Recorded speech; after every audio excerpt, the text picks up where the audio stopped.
ஒரு துயர சம்பவம் நடந்து 2 நாட்கள். ரொம்ப கனமாக இருக்குது மனசு. இந்த நேரத்தில் அண்ணனுக்கு ஒரு விஷயம் சொல்லிக்கணும்னு நினைக்கிறேன். இது வாழ்க்கைக்கும் பொருந்தும், வாழ்க்கையை வாழற அரசியலுக்கும் பொருந்தும். நம்ம நல்லது பண்ணணும்னு நினச்சி ஒரு ஸ்டெப் எடுத்து வைக்கிறோம்னு வச்சிங்க, கிட்டத்தட்ட 10 ஸ்டெப்பு சறுக்கும். இது வாழ்க்கையானாலும் சரி, பொது வாழ்க்கையாக இருந்தாலும் சரி. ஒரு சின்ன உதாரணம் என்னுடைய ஸ்டைலில் நான் சொல்லிக்கணும்னு நினைக்கிறேன். மண்ணில் உயிரே இல்லாத நம்ம புதைச்சி வச்சோம். இன்றைக்கி அந்த மண்ணை தாண்டி நான் இருக்கிறேன் அப்படின்னு வெளியே வந்திருக்கு பாருங்க. இது போல தான் வாழ்க்கையும் அரசியலும். எவ்வளவு தடைகள் வந்தாலும் நம்மளை போட்டு மூடனாலும் முளைச்சி வெளியே வந்து காமிக்கணும். இந்த மரம் ஒரு உதாரணமாக இருக்கும். இந்த முருங்கை மரம் பட்டு போயிருக்கு, ஆனால் பட்ட காயங்கள் ஆறலை. ஆனால் காயத்தை விட அதோடைய வீரியம் அதிகமாக இருக்குது. இன்னும் நிறைய இடத்துல இந்த மாதிரி கிளை விட்டுருக்கு இந்த மரத்தில். இது போல தான் வாழ்க்கையும் அரசியலும்.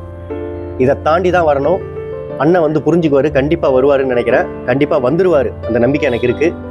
வளர்ந்த மரங்களாக ஆகணும், வீழ்த்த முடியாத அளவுக்கு வளரணும். வாழ்க தமிழ், வளர்க விவசாயம். நான் உங்கள் தமிழ்மண் மிஸ்டர் எஸ்கே.